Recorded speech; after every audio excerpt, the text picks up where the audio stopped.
de una mujer muy valiente, una mujer muy capacitada que ha logrado ir escalando peldaños en el mundo de la comunicación en los Estados Unidos, oriunda de Puerto Rico, de Hormigueros, en Puerto Rico, que yo no conocía. Esa ciudad o ese pueblo, ya me contará ella, está actualmente trabajando, bueno, desde hace varios años ya, pero ahora ya también como conductora en Despierta América. Bienvenida, Astrid Herrera. La cara es muy conocida para la gente que ve.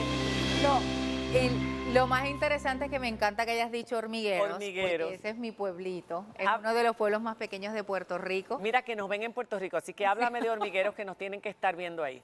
Es uno de los pueblos más pequeñitos de Puerto Rico donde la población, la mayoría de las personas que viven en Hormigueros son personas de la edad avanzada.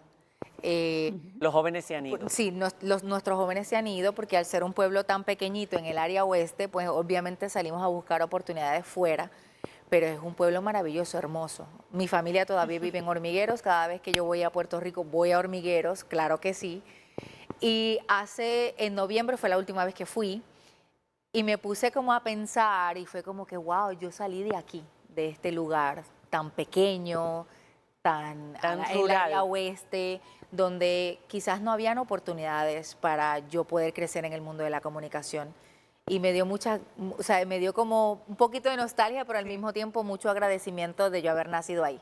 Y ahora que hablas de esas oportunidades y esa nostalgia, estamos viendo unos tiempos donde muchas jóvenes sueñan con ser periodistas o comunicadoras, pero no creen en los procesos. Y tú eres una muestra viviente del proceso, del paso a paso, porque sabías lo que querías, pero tuviste que vivir muchas cosas en el camino para lograrlo. Cuéntanos un poquito. ¿Cómo fue ese trajín hasta llegar a ser la comunicadora, la periodista que eres hoy? Porque pasaste por muchas cosas en el camino hasta el Army. Cuéntanos un poquito de ese proceso para ti. Uf, un proceso. Mira, yo que siempre quise ser periodista. Sí. Yo desde los 7 años, yo siempre le decía a mi mamá que yo iba a ser periodista y que quería trabajar en televisión. No sé, yo no sabía cómo lo iba a lograr, pero yo sabía que lo iba a lograr. Siempre he dicho que cuando Dios pone un sueño en tu corazón, Él te va a dar la forma para que lo logres. Pero hay que trabajar mucho, hay que trabajar duro durante el proceso.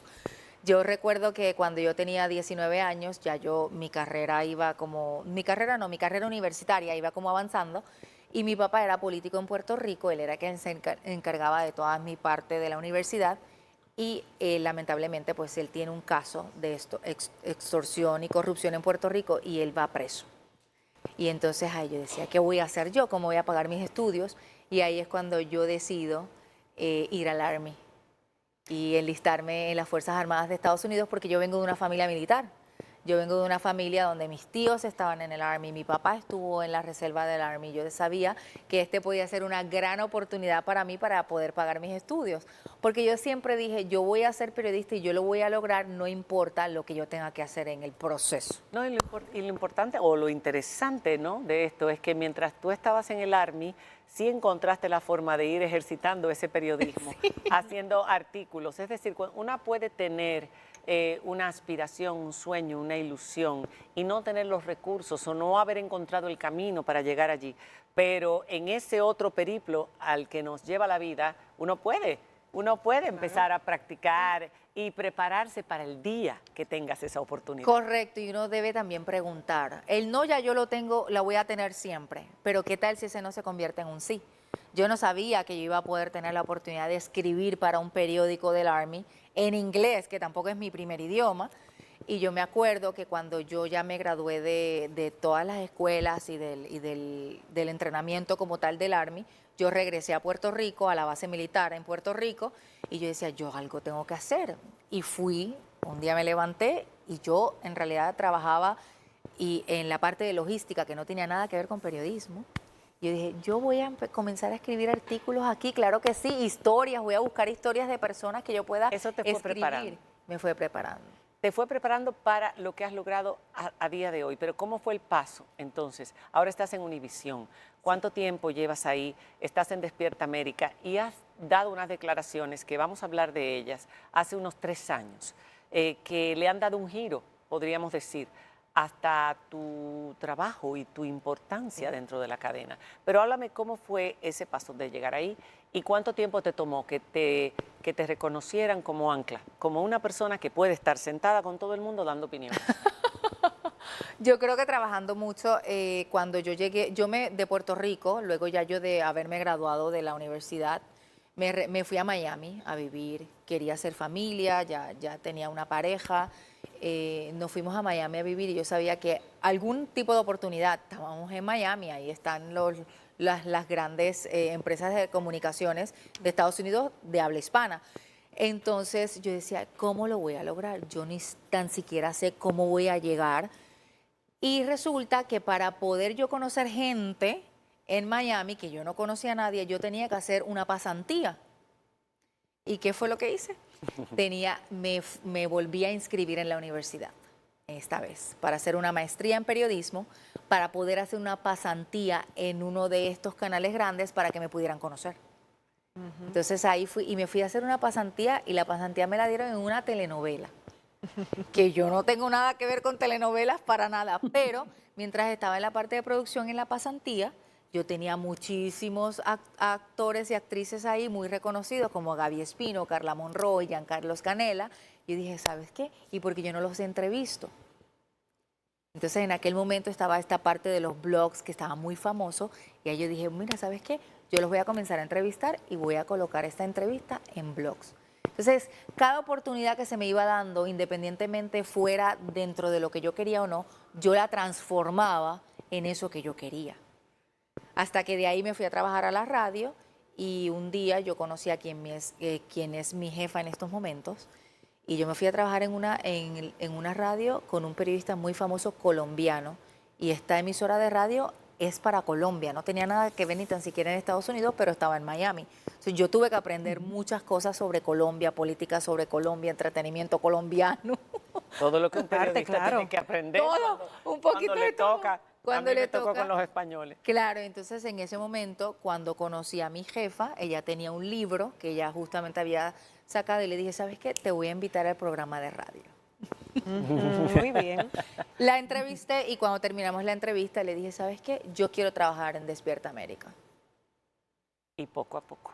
Y poco a poco, eso fue en octubre del 2016 y en enero del 2017 justamente le escribí un día por la mañana y no me respondió.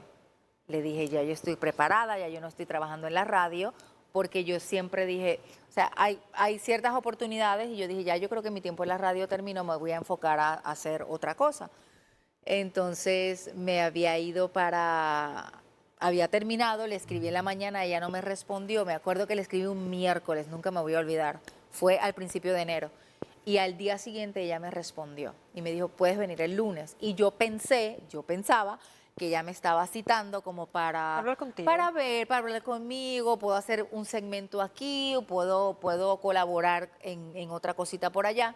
Y justamente da la casualidad que ese miércoles que yo la saludé y le dije que yo quería hablar con ella, había renunciado un productor en la tarde.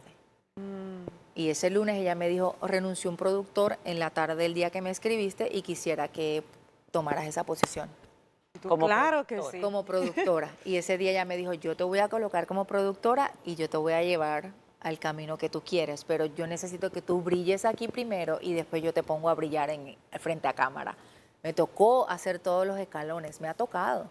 Y yo creo que ha sido maravilloso porque uno debe, en el medio de comunicación, uno debe aprender de todo. Y conocerlo. Diana está ahí y te quería hacer Sí, alguna estoy aquí. Sí, y te quiero preguntar, Astrid, hace unos años tú tomaste la decisión de compartir públicamente un hecho muy traumático de tu infancia, un abuso sexual. ¿Por qué decidiste hacerlo de manera pública y cuánto tiempo te llevó conciliar con ese pasado, entender lo que te había ocurrido? ¿Por qué decidiste hablar?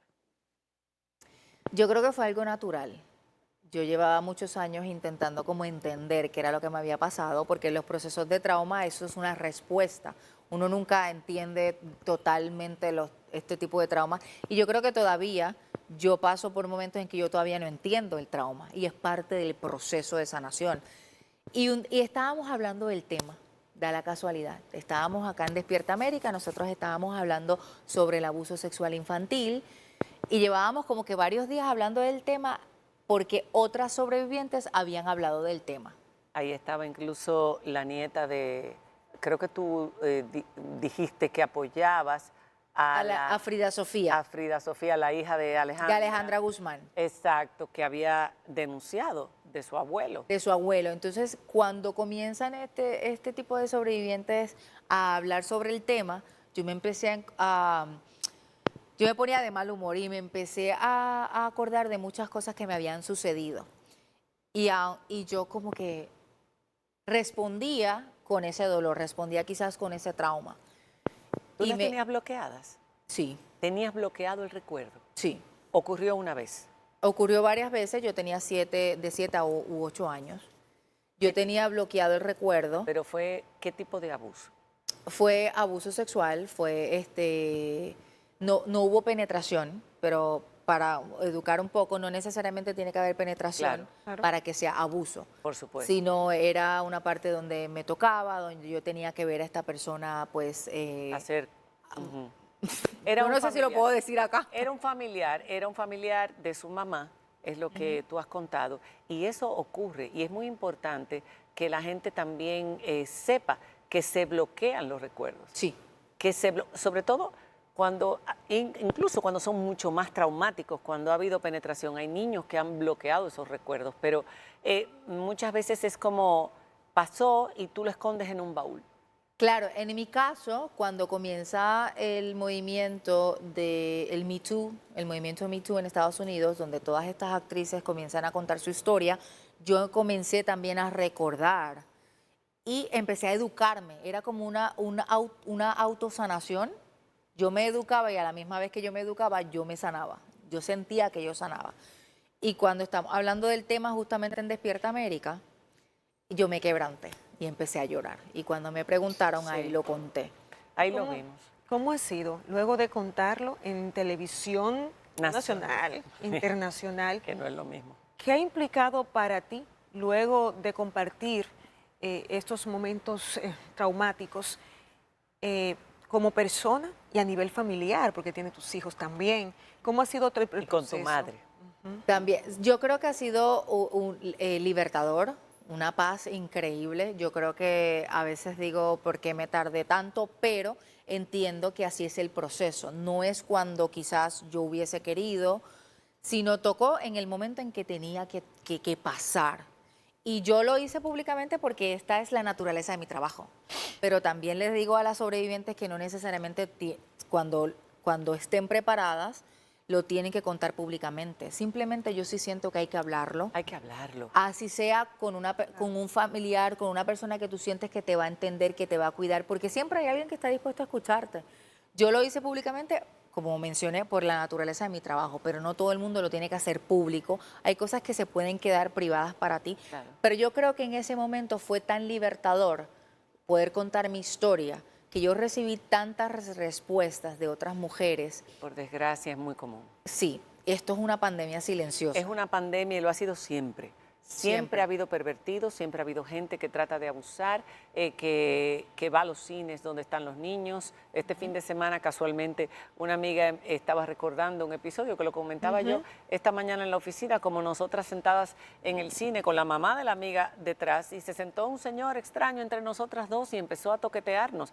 Y uno no se da cuenta, y yo recordé, porque lo había borrado, cómo me quedé totalmente frisada mirando la pantalla, porque uno ve a las personas grandes como personas que merecen un respeto, bien vestido, y tú no quieres como hacerle pasar vergüenza o decirle, ¿qué está haciendo usted? Entonces uno no sabe qué hacer. Y lo más seguro, a ti te pudo haber pasado porque era un miembro de tu familia, pero mi pregunta es, ¿qué tú le dijiste a tu mamá? Si es que le dijiste algo, ¿te creyeron? ¿Y qué significó eso en el momento? Porque eso hace toda la diferencia. Sí, yo le conté a mi mamá a los 8 años lo que me estaba ocurriendo. ¿Le dijiste Sí, todo lo que había pasado? yo le decía que él me estaba tocando, yo le decía que él me exponía a yo verlo mientras él hacía cosas con su cuerpo. Yo se lo conté. porque yo tuve la valentía de contárselo en ese momento, porque no todas las niñas quizás lo cuentan. Pero sí en ese momento hubo, dentro de las herramientas que podía tener mi mamá, obviamente ella lo primero que pensó es, si tu papá se entera, lo mata. Y esto ocurre también mucho para proteger la familia. Para y los evitar una vincu- desgracia. y evitar la desgracia, pues te silencian, te ponen como un tape en la boca. Yo continuaba teniendo vínculos con esta persona luego de yo habérselo contado a mi mamá. Lo único que cambió fue que ya yo no me quedaba a dormir en esa casa como anteriormente ocurría. Pero ella no evitó que ustedes se encontraran más. No, siempre hubo vínculos porque había como este vínculo familiar de ir a visitar a mi bisabuela, porque esto era un tío de mi mamá que vivía con mi bisabuela, y entonces pues vamos a llevarle pancito a tu Y bisabuela. ella nunca lo habló ni con su madre, ni con No. ni con él mismo. Ni con él mismo, ni tan siquiera conmigo. Bueno, tú en República Dominicana tienes una obra desde hace varios años. Eres madrina de un hogar, Bethesda. Cuéntanos, un hogar de niñas. Es un hogar de niñas que me enamoré de él hace como 10 años y venía y tenía la posibilidad de ayudarles mucho, pero me di cuenta de que es lo que pasa a muchos, cuando estos hogares necesitan, pues cualquiera puede llevarles comida, cualquiera puede llevarles recursos escolares, ropa, pero ¿quién le lleva el tiempo? ¿Quién le lleva las experiencias? Porque yo siento que con las experiencias tú le puedes cambiar la vida a cualquiera. Y ahí cuando yo comencé a visitar este hogar, que yo lo que en realidad fue a llevar comida un día, me di cuenta que estas niñas necesitaban experiencias, necesitaban espacios donde una persona les hablara, donde les dijera, ¿sabes qué? Ustedes pueden seguir adelante. Es difícil, es complicado, porque desde el privilegio es muy fácil decirlo, y yo tengo que reconocer esa parte desde mi privilegio. Sin embargo, decirles algo, decirles tú y ayudarlas dentro de. Yo creo mucho en los sueños y yo siento que no importa en el lugar donde cada una de ellas esté, puede soñar. Y yo les prometí y les he prometido durante todos estos años que les voy a ayudar a cumplir esos sueños de una forma u otra. Y hemos tenido casos muy chéveres donde una chica una vez me dijo, yo quiero ser chef, pero yo no sé, yo no voy a lograr eso, yo no tengo para ser chef, yo no te preocupes. Tú sabes, tú tienes YouTube, sí, ahí hay videos de que tú puedes cocinar y puedes hacer muchas cosas, yo te voy a comprar las herramientas para que lo logres. Y esta niña ya cumplió 20 años y ya ella hace galletas, hace cosas para cumpleaños. Entonces, esas pequeñas experiencias fue lo que yo prometí que yo quería hacer en ese momento. Luego de yo contar mi historia, que yo creo mi organización que se llama FEEL, para fiscalizar y dar herramientas y sobre todo educar sobre el abuso sexual infantil, pues ya la misión y el propósito cambió un poco.